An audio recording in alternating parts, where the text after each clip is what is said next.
عشر ذهب حالا قبلت نكاحها وتزويجها سفينة النجاة بنت مختار صالح بمهر المذكور حالا.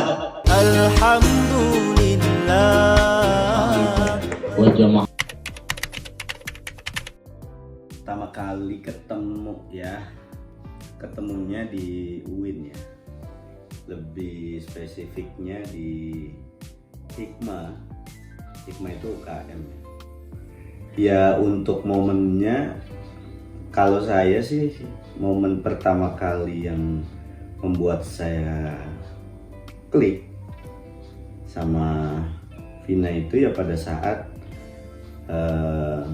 saya melihat dia lagi jalan dan saya habis sholat lagi duduk di depan masjid student center. Masjid student center itu ada tangga-tangga yang berundak gitu ya. Saya duduk di situ sama teman-teman Hikmah.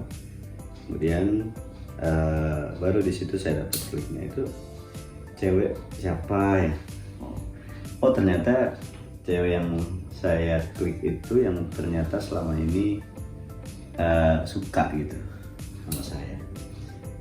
Waktu di Hikmah, jadi di UIN itu ada UKM, sebuah organisasi namanya Hikmah, dan aku dan suamiku itu sama-sama di UKM tersebut. Sebenarnya sih dulu itu kayak cuma seorang adik junior yang ngefans sama kakak seniornya gitu. Tapi akhirnya gitu ya, ujung-ujungnya itu lebih dari sekedar adik kakak gitu. Karena kita merasa memang cocok ya. Cocoknya itu dalam segi ya banyak hal lah gitu ya. Yang akhirnya kita insya Allah kita mau gitu melanjutkan ke jenjang yang selanjutnya.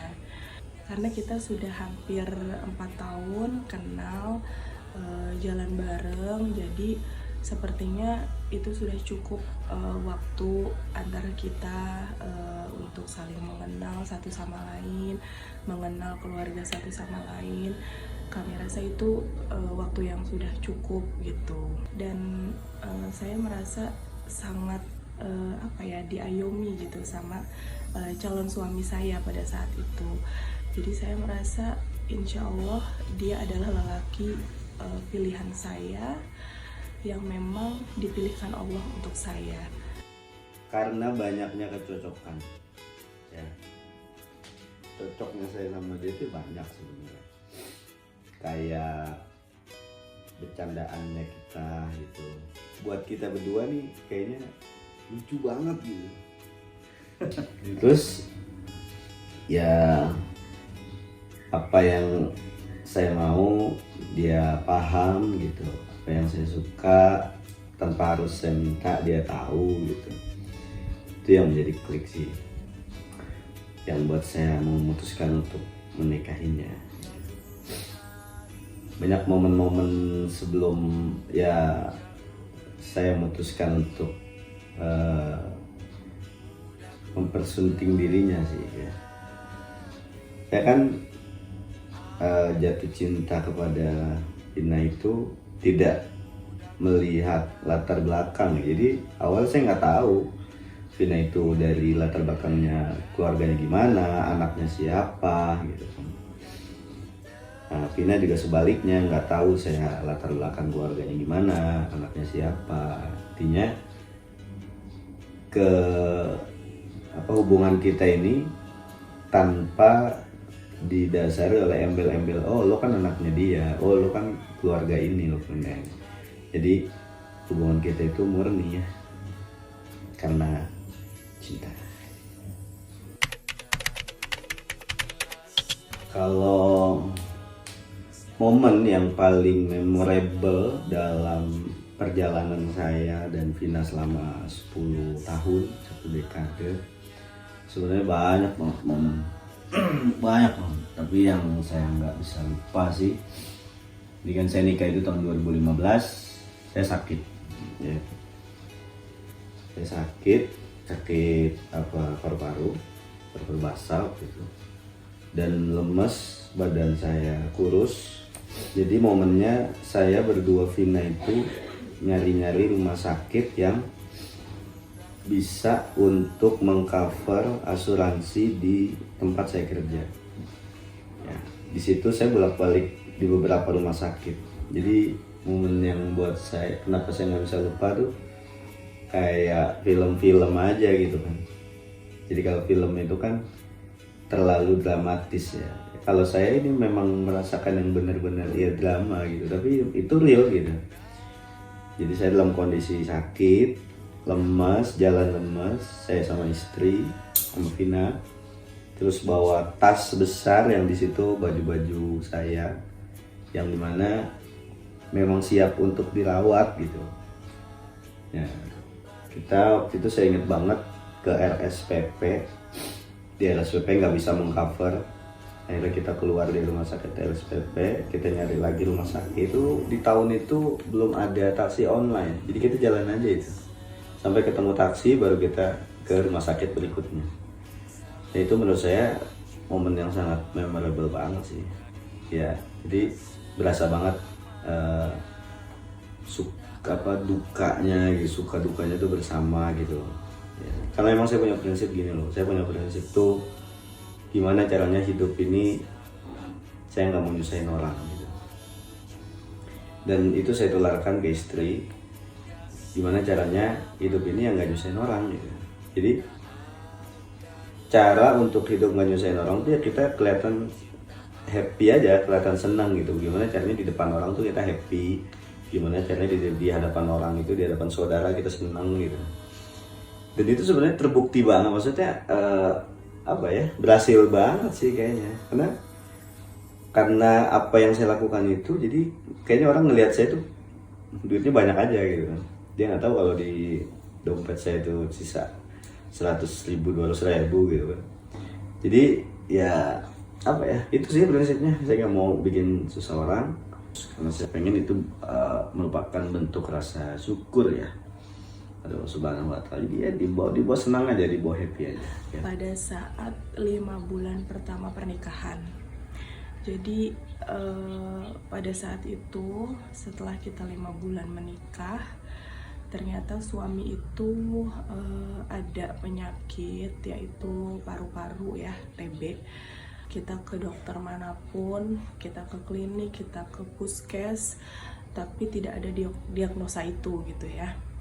Tapi ternyata setelah kita ke rumah sakit yang besar, dicek, di ronsen segala macam, ternyata paru-paru sebelah kiri suami itu udah setengahnya itu berisi air gitu ya. Jadi harus segera dilakukan tindakan. Saya anggap ujian pertama pernikahan saya dan suami gitu ya. Dan pada saat itu berbarengan dengan saya sedang mengandung anak pertama saya, yaitu Hafi. Jadi di saat saya harus mengurus suami saya juga harus merasakan ngidam gitu, yang lagi bener-bener mual gitu ya. Tapi saya juga harus mengurus suami saya yang sedang sakit gitu. Jadi ibarat kata tuh kalau dia berkeringat itu kaosnya itu bisa sampai diperes. Dan itu pun momennya tindakan operasi yang dilakukan oleh suami saya itu pada saat hari lebaran kedua pada tahun 2015. Jadi orang-orang pada lebaran gitu ya, kita harus berjuang di rumah sakit di lebaran kedua gitu, dan suami saya harus di ruang isolasi gitu. Dan saya menemani saat itu tuh dengan kondisi saya yang memang lagi mual gitu ya, lagi mengandung anak pertama saya, sampai harus berobat selama 9 bulan tanpa putus gitu ya. Dan itu cukup menguras tabungan kita sih. Yang tidak disuka dulu kali ya. Hal yang tidak disukain dari suami saya, yang pertama dia itu terlalu cuek kali ya. Jadi emang dari awal kenal itu emang dia tuh orangnya cuek sebenarnya, dan kita itu sama-sama tahu, maksudnya apalagi saya juga pun tahu gitu kalau dia tuh orangnya cuek gitu. Tapi sampai sekarang kayak ngerasa suka kesel sendiri kalau dia tuh cueknya lagi kebangetan gitu. Di samping cuek itu dia juga kurang peka ya. Jadi dikodein kayak apa tuh kalau dia lagi nggak peka terus cueknya lagi kumat itu yang nggak bakal ngeh gitu dianya. Jadi kadang itu bikin gregetan banget gitu. Terus yang ketiga yang nggak disuka itu dia itu suka pelupa gitu ya. Pelupa ini dalam artian terkadang dia yang naro tapi dia sendiri yang lupa gitu. Nah kadang kita yang bantu nyariin gitu ya, kadang suka pegel sendiri gitu. 3 hal itu sih yang kadang suka bikin gregetan gitu ya. Untuk yang disuka banyak sih. Yang pasti itu dia orangnya tegas ya, dia orangnya bijak, terus dia itu sangat ngayomin istrinya. Kalau dibilang romantis sih enggak, cuma dia itu bisa manjain gitu. Dalam artian apa yang saya mau gitu ya, apa yang saya pengen dia berusaha buat mewujudkannya gitu. Dari hal yang terkecil sampai hal yang besar gitu ya. Jadi sebisa mungkin, semampu mungkin apa yang saya mau dia mau gitu buat mewujudkannya gitu, walaupun mungkin impossible gitu, walaupun mungkin kayaknya belum bisa saat ini gitu, tapi dia nggak menyerah gitu orangnya. Dan suami saya itu punya rasa humoris yang tinggi, jadi di dalam rumah tangga saya itu kayak nggak bosen aja gitu kan, bisa bercanda bareng gitu, dan kita punya jokes yang sama gitu, jadi kayak nyambung aja gitu. Yang suka dari Vina banyak, yang mayor aja ya. Masakannya oke. Dan itu penting loh, karena banyak orang-orang ya di sana yang memiliki istri yang gak jago masak gitu ya. Kalau mau makan harus keluar, mau makan mesen gitu kan. Nah di sini nggak perlu, istri saya jago masak. Kemudian dia tahu kegiatan saya begitu padat ya, ngajar ini, ngaji dan lain sebagainya. Kadang ke Cariu naik motor, ke Bojong naik motor, pulang pergi, dan nggak perlu diminta gitu. Jadi tiap saya sampai rumah tuh langsung diurut, langsung dipijit, dan pijitannya top ya.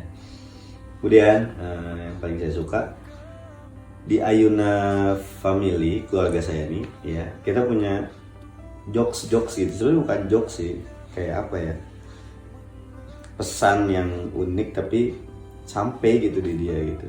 Kayak misalnya saya minta bikinin teh sama istri saya, sama Vina gitu, saya cukup bilang, Bun, bikin telas kecil misalnya, bikin teh gelas kecil gitu maksudnya. Tapi dia paham gitu dengan singkatan-singkatan, dan masih banyak singkatan-singkatan yang lain yang ya lucu aja sih gitu. Tapi saya suka gitu karena dia connect gitu. Ternyata dia lebih kacau juga sih. Kalau yang nggak disuka apa ya, Pina itu kalau abis misalnya unboxing sesuatu, misalnya abis makan sesuatu gitu misalnya, itu nggak langsung dibuang. Orangnya baperan ya gitu. Kalau menurut saya sih wajar aja. Yang pertama dia perempuan, yang kedua dia anak bontot ya. Ya tipikal atau karakter anak bontot kan gitu kayaknya, baperan gitu. Tapi dan lawan main saya gitu, orang yang cuek gitu. Jadi kayaknya kesian aja gitu. Jadi bapernya dia terkadang tidak ditanggapi. Mohon maaf ya Bun. Nah, hal yang disuka satu lagi apa? Dia itu kalau apa-apa selalu nanya ya. Mungkin dia tahu suaminya ini seorang ustadz, seorang pengajar ya. Jadi dia kalau nggak tahu apa dia tanya ya. Seperti mau nyuci gitu, bagaimana hukumnya, bagaimana kaifiatnya, dan itu yang membuat saya kagum lah. Nah, berapa banyak orang yang nggak mau nanya gitu ya. Jadi akhirnya apa yang dilakukannya ya beliau ya. Top lah, Vina top the best. Kalau bicara suka duka yang pasti dalam waktu 10 tahun ini ya ada ya, sukanya banyak, dukanya banyak. Sukanya apa ya? Kita sering jalan sih itu. Ya alhamdulillah waktu saya masih kerja di salah satu perusahaan BUMN, ya, keuangan saya masih stabil dan ya di atas stabil lah gitu. Saya sering ngajak jalan-jalan anak saya gitu. Banyak sih sebenarnya kalau suka.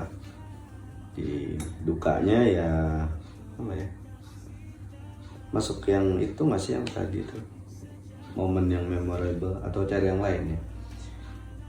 Dukanya itu apa ya, mungkin keputusan terbesar dalam hidup saya, bukan dalam hidup sih, keputusan terbesar yang saya ambil selama saya nikah adalah ketika saya resign sih.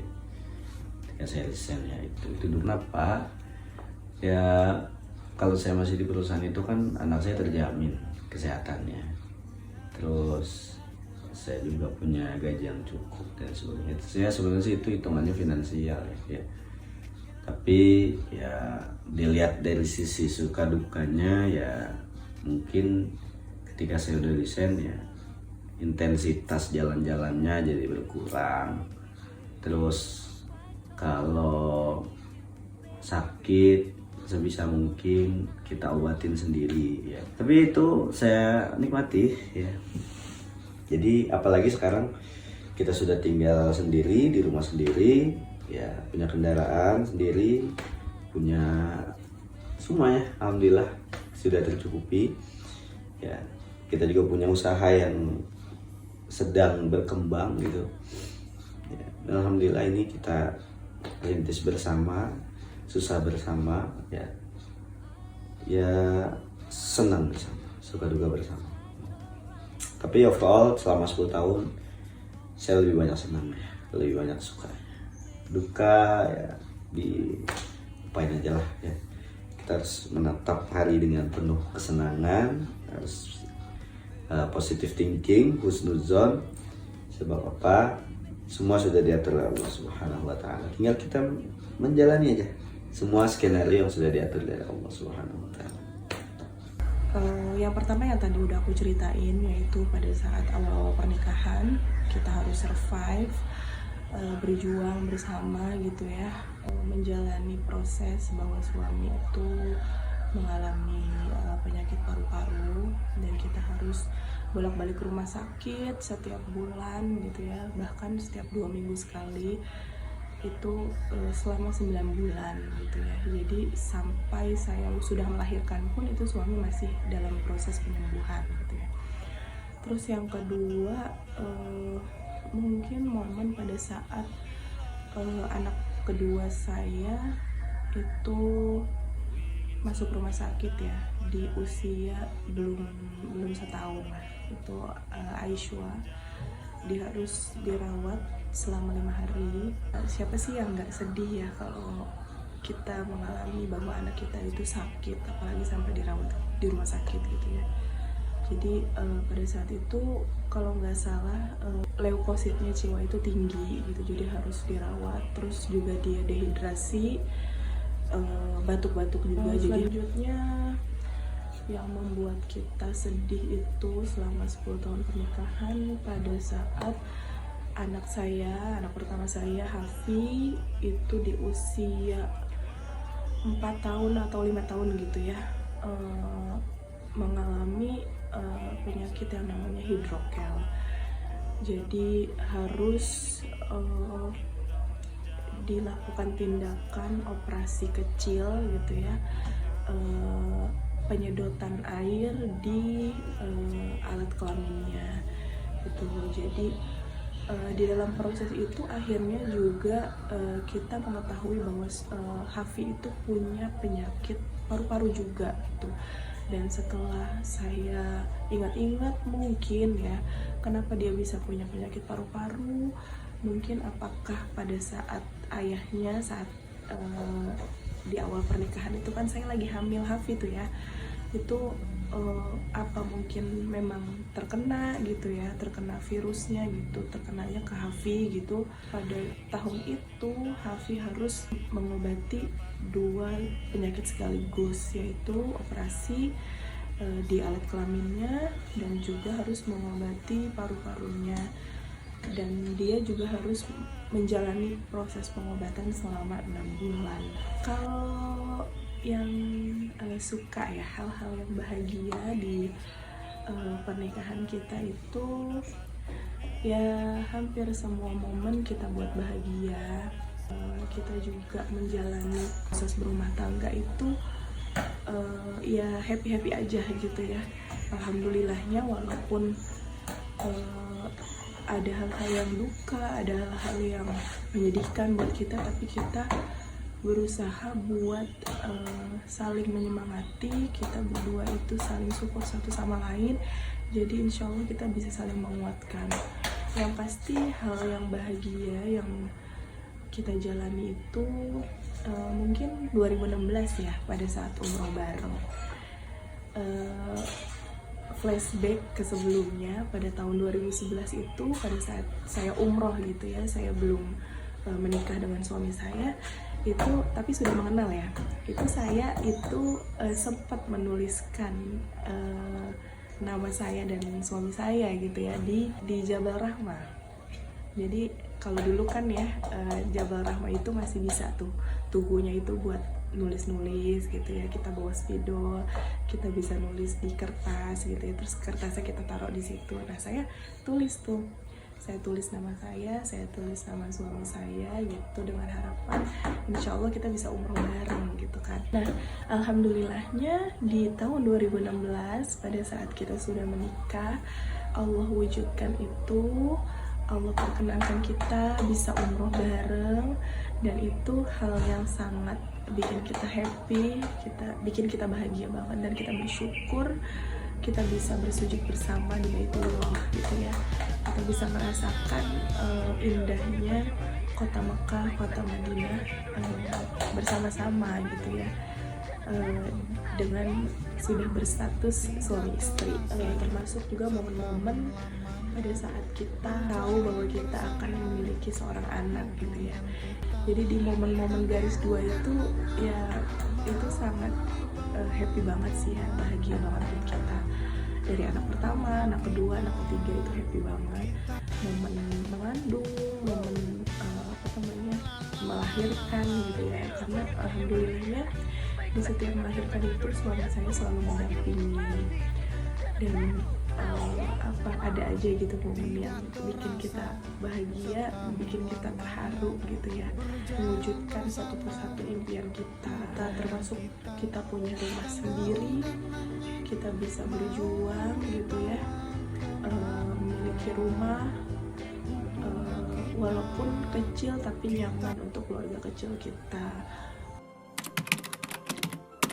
Omongan aduh, mau nggak ya? Kalau ditanya niat punya hubungan lagi apa enggak, gimana ya? Sebenarnya tuh awalnya tuh suami tuh dia tuh pengen punya anak 7, tau nggak, bayangin dia tuh pengen punya anak 7. Terus makin kesini ya berjalannya kita berumah tangga gitu, kayaknya kebanyakan dia 7 gitu kan. Dan alhamdulillahnya kan karena aku dari anak pertama sampai ketiga itu normal ya lahirannya. Jadi kayaknya ya Allah harus merasakan seperti itu gitu kan. Yang merasakan melahirkan itu kan kita ya sebagai perempuan. Jadi kayaknya ya Allah harus 7 kali gitu loh. Kalau misalnya mau punya anak 7 berarti kan harus 7 kali merasakan hal seperti itu. Jadi kayaknya enggak deh gitu kan. Terus suami ya udah 5 katanya gitu, 5. Terus sekarang mikir lagi gitu kan, udah punya anak 3 gitu kan, kayak ngerasa pengen ngebesarin 3 anak ini aja gak sih gitu. Maksudnya kayaknya ngedidiknya yang 3 orang ini aja tuh penuh dengan perjuangan gitu kan. Karena 3 anak aku ini semuanya tuh aktif-aktif gitu ya. Tapi kalau ditanya mau atau enggak sih, yang dibilang enggak ya enggak gitu, dibilang mau ya juga kayaknya enggak dulu buat sekarang gitu. Tapi itu semua kan tergantung Allah gitu ya. Allah yang menakdirkan, Allah yang memberi gitu kan. kalau memang Allah masih mau memberi amanah kepada kita berdua, ya alhamdulillah kita syukuri. Tapi kalau memang tidak, ya nggak apa-apa juga gitu. Jadi kalau sekarang sih ya produksi jalan produksi jalan terus. Cuma kalau untuk sekarang nambah lagi kayaknya nggak dulu gitu, karena kita berdua itu kayak pengen fokus merawat, ngedidik dan ngebesarin ketiga anak kita dulu ya sekarang gitu. Niat menambah omongan kayak ya. Patokan saya begini, kalau saya anaknya 3 ya berarti saya ngikut orang tua saya. Kalau anaknya 4 berarti saya ikut mertua gitu. Itu aja sih. Jadi nggak bisa terlepas dari 3 dan 4 sih. Kalau 5 enggak lah. Kalau ditanya menambah atau enggak, bagaimana rezeki dari Allah Subhanahu wa Ta'ala. Tapi kalau misalnya saya ditanya dari lubuk hati yang paling dalam, mau sih ya mau sih. Tapi saya pengennya sepasang, laki 2, perempuan 2 gitu. Karena saya sudah menyiapkan nama untuk perempuan sebenarnya ya. Jadi semua anak saya itu kan saya yang namain ya. Ya yang saya siapkan lagi untuk nama anak perempuan. Yang pasti harapan kita adalah pengen lebih baik lagi ya, rumah tangga kita mudah-mudahan lebih berkah lagi, dan aku dan suamiku bisa saling lebih mengerti. Alhamdulillahnya sih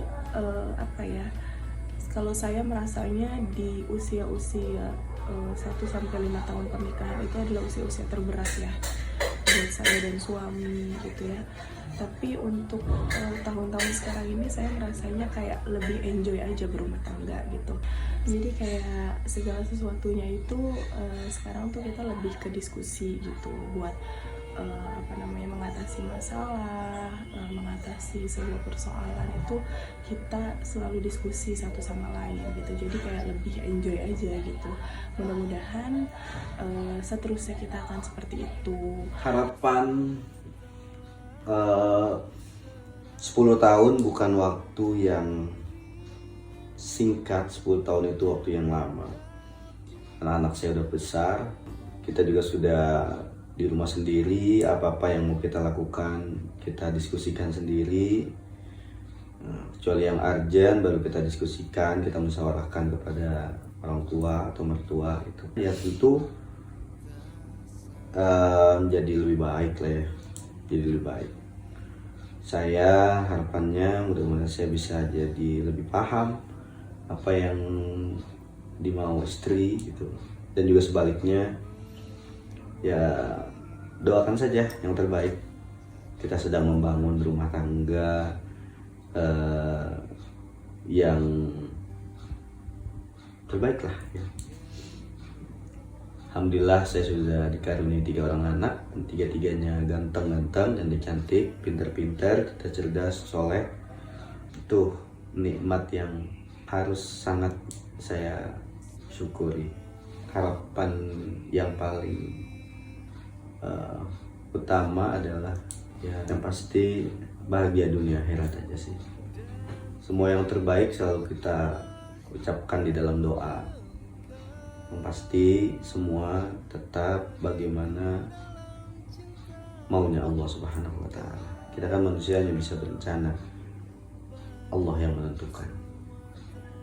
Pasti saya dan Vina selama 10 tahun itu semakin mencintai, semakin menyayangi.